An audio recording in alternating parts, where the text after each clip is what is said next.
Aleluia, aleluia, aleluia, aleluia, aleluia, aleluia, aleluia, aleluia, aleluia, aleluia. O Senhor esteja convosco. Ele está no meio de nós. Proclamação do Evangelho de Jesus Cristo segundo Marcos. Glória a vós, Senhor. Naquele tempo, Jesus disse à multidão: o reino de Deus é como quando alguém espalha a semente na terra. Ele vai dormir e acorda noite e dia, e a semente vai germinando e crescendo, mas ele não sabe como isso acontece. A terra por si mesma produz o fruto. Primeiro aparecem as folhas, depois vem a espiga e por fim os grãos que enchem a espiga. Quando as espigas estão maduras, o homem mete logo a foice, porque o tempo da colheita já chegou. E Jesus continuou: com que mais poderemos comparar o reino de Deus? Que parábola usaremos para representá-lo? O reino de Deus é como um grão de mostarda, que ao ser semeado na terra, é a menor de todas as sementes da terra. Quando é semeado, cresce e se torna maior do que todas as hortaliças, e estende ramos tão grandes que os pássaros do céu podem abrigar-se à sua sombra. Jesus anunciava a palavra, usando muitas parábolas como estas, conforme eles podiam compreender. E só lhes falava por meio de parábolas, mas quando estava sozinho com os discípulos, explicava tudo. Palavra da salvação. Glória a vós, Senhor. Podemos assentar? Irmãos e irmãs, hoje nós estamos celebrando o 11º domingo do tempo comum. E o objetivo da liturgia da palavra de hoje é de nos instruir, de nos exortar sobre o reino de Deus. Mas o reino de Deus é uma realidade tão grande, tão bela, tão bonita, que as nossas palavras seriam poucas para tentar decifrar ou resumir o que é o reino dos céus. E é por isso que no Evangelho de hoje, Jesus utiliza um recurso de linguagem chamado parábola. Hoje, quando nós queremos anunciar uma mensagem, nós temos várias possibilidades. Nós temos as redes sociais, nós temos o rádio, temos a TV, temos a internet, tantos meios que nos possibilitam a comunicação e o anúncio de uma mensagem. Mas na época de Jesus, não havia essa amplitude de possibilidades. Então Jesus sempre utilizava um recurso de linguagem para falar sobre uma verdade de fé. Então, como o reino de Deus é uma realidade muito grande, Jesus utilizava o recurso das parábolas. E o que é uma parábola? É uma história que possui uma finalidade, ensinar um conteúdo de fé, para que as pessoas possam mudar a sua mentalidade, e ao mudar a mentalidade, com certeza, irão também mudar a sua atitude. E por que o padre está fazendo essa breve explicação do que é a parábola? Porque no Evangelho de hoje, Jesus contou 2 parábolas. E estas parábolas do evangelho de hoje tinha qual finalidade? Ensinar sobre o reino de Deus. Na época de Jesus, já havia várias expectativas messiânicas do povo que esperava o Messias, porque o Messias iria dar o cumprimento, iria concretizar o reino de Deus aqui na terra. E cada grupo manifestava o seu desejo de forma diferente. Então, por exemplo, os fariseus, eles faziam muitos jejuns, muitas orações, porque eles acreditavam que esta prática poderia forçar a vinda do Messias, a vinda do reino de Deus que se concretizaria aqui. Já os zelotas, que eram outro grupo, eles acreditavam que o messianismo, que o reino de Deus deveria ser imposto pela violência. Então, era um grupo perigoso, era um grupo violento. Tínhamos um outro grupo, o grupo dos apocalípticos, que imaginavam, através dos seus cálculos matemáticos, os cálculos cabalísticos chamados na época, qual seria o verdadeiro lugar e a verdadeira hora que o Messias chegaria. E diante destes movimentos que circuncisavam também o povo de Deus que estava ali naquele momento, que nutria a vida do povo, Jesus conta a parábola para dizer que o reino de Deus não será apressado pelos jejuns e orações dos fariseus. O reino de Deus não será violento como os zelotas imaginavam, e o reino de Deus não será exato matematicamente como os apocalípticos queriam, mas o reino de Deus é como uma semente que o agricultor coloca na terra. Ele planta a semente, depois ele vai embora, e quando ele volta, o que aconteceu com a semente? Ela já germinou e ela começa a crescer, para que depois ela possa produzir muitos frutos. Então, o reino de Deus é obra de quem? É obra de Deus, por isso que o reino é de Deus.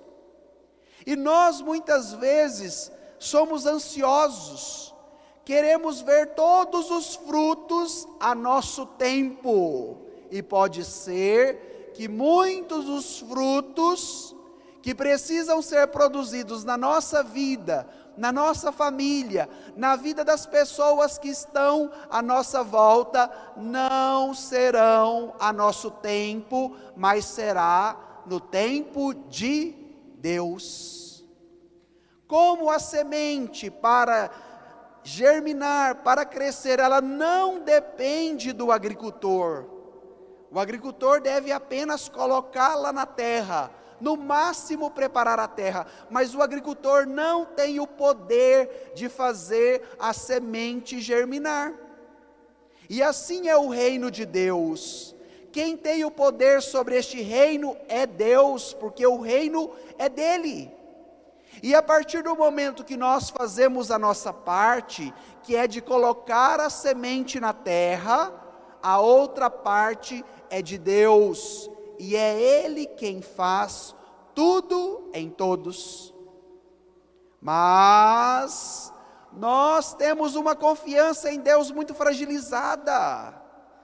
Nós somos um povo muito desanimado e ao mesmo tempo somos pessimistas. Já colocamos a semente na terra perguntando assim: mas será que essa semente vai germinar? Mas será que essa terra vai produzir alguma coisa que presta? Já suspeitamos de maneira pessimista antes mesmo de colocar o quê? A semente na terra. Então, se já não acreditamos no poder da semente antes dela ser plantada, pode ser que de fato ela não cresça para produzir muitos frutos. E assim é o reino de Deus, assim é a vontade de Deus na nossa vida. Nós precisamos acreditar, nós precisamos ter fé, E ao mesmo tempo nós precisamos confiar neste Deus, porque o reino é dele, porque a obra é dele, porque nós somos dele, porque a nossa casa é dele, e porque aquelas pessoas complicadas também com quem nós convivemos no cotidiano é dele.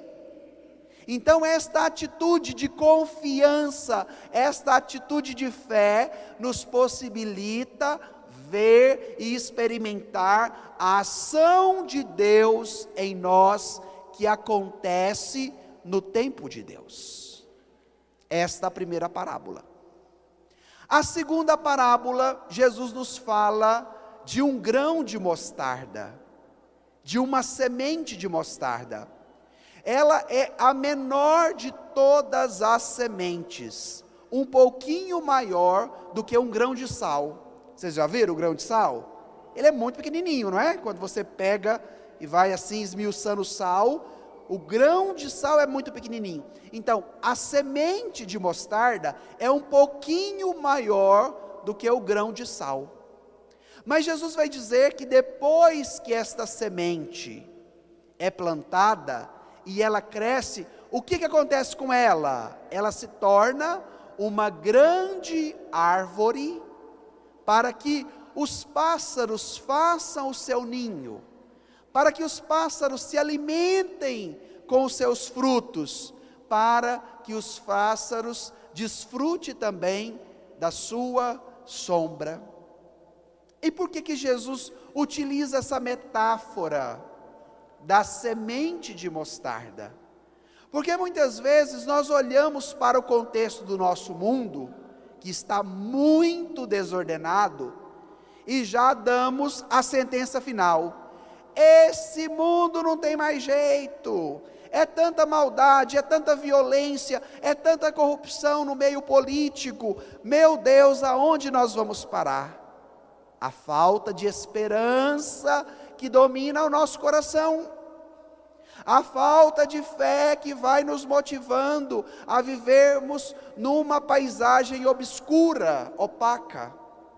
E em outro trecho do Evangelho, Jesus vai dizer que a fé é do tamanho do grão de mostarda, mas ela é tão poderosa, que se eu disser a esta montanha, lança-te ao mar, a montanha lançará. Ou seja, esta semente pequenininha, que possui em si uma grande potencialidade para fazer a transformação, não só na nossa vida, mas também no mundo. E nós poderíamos perguntar: quem é esta semente? Esta semente é Jesus. Uma semente, para produzir o fruto, para germinar na terra, o que essa semente precisa fazer? A semente precisa morrer. A semente, para exalar o seu gosto, o que ela precisa passar? Ela precisa ser moída.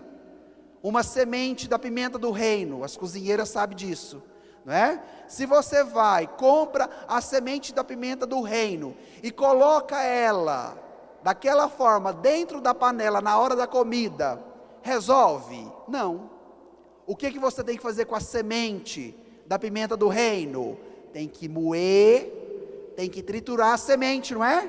E no momento que você tritura, que você moe aquela semente, ela exala o cheiro e ela também proporciona um gosto diferente, um gosto novo que dá diferença na comida. Então por que o Padre está usando esse exemplo bobo?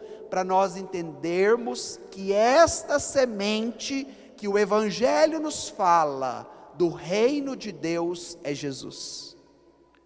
Como assim, Padre? Por que essa semente é Jesus? Porque Ele foi a semente enviada do Pai, plantada neste grande território do mundo. Mas como que esta semente foi tratada? Ela foi moída, ela foi triturada, ela foi crucificada, pregada numa cruz. Para quê? Para exalar o bom odor de Deus, para exalar a salvação da parte de Deus. Esta semente triturada e moída foi enterrada, foi colocada no sepulcro, mas ao terceiro dia, esta semente germinou, ela ressuscitou, ela cresceu e se tornou uma grande árvore frondosa, para que nós, os pássaros, fizéssemos os nossos ninhos e encontrássemos na árvore da cruz, de onde pendeu a nossa salvação, o conforto da nossa alma e do nosso coração.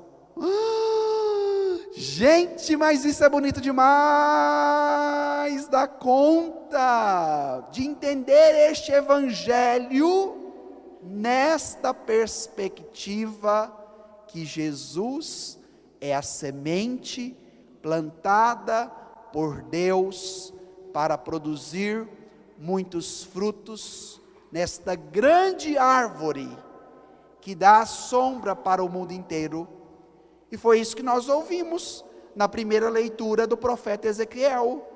O povo exilado na Babilônia, Deus que ia tirar um galho do cetro do Líbano, e depois este galho cresceria e se tornaria uma grande árvore frondosa. E isso daí é confirmado onde? No evangelho de hoje. Tome aí o seu folheto, no versículo 32. Vamos pegar o 31 e o 32. Acharam aí? Vamos ler juntos esses dois versículos?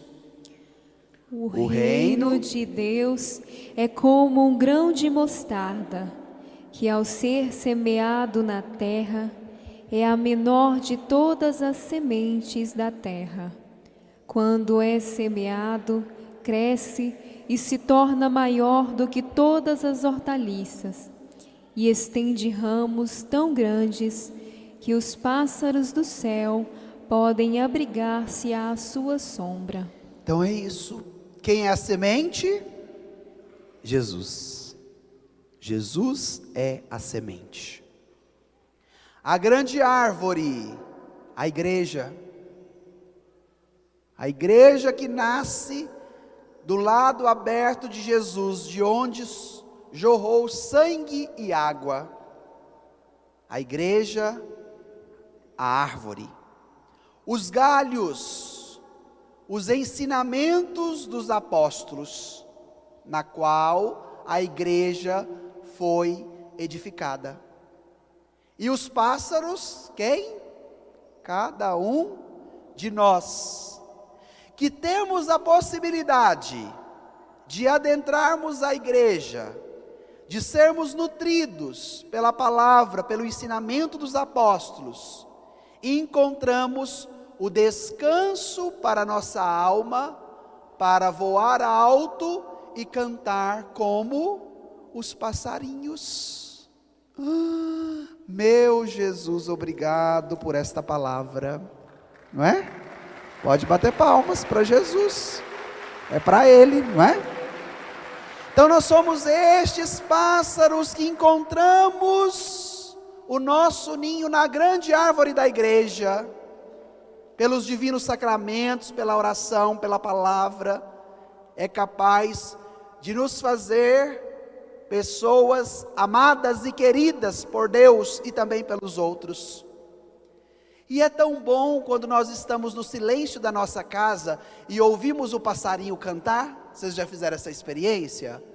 Lá na casa paroquial, vira e mexe, aparece os passarinhos cantando. E é tão bom quando eles chegam para cantar, alegram a minha tarde e o meu dia. E nós, que somos os passarinhos de Jesus, precisamos também cantar.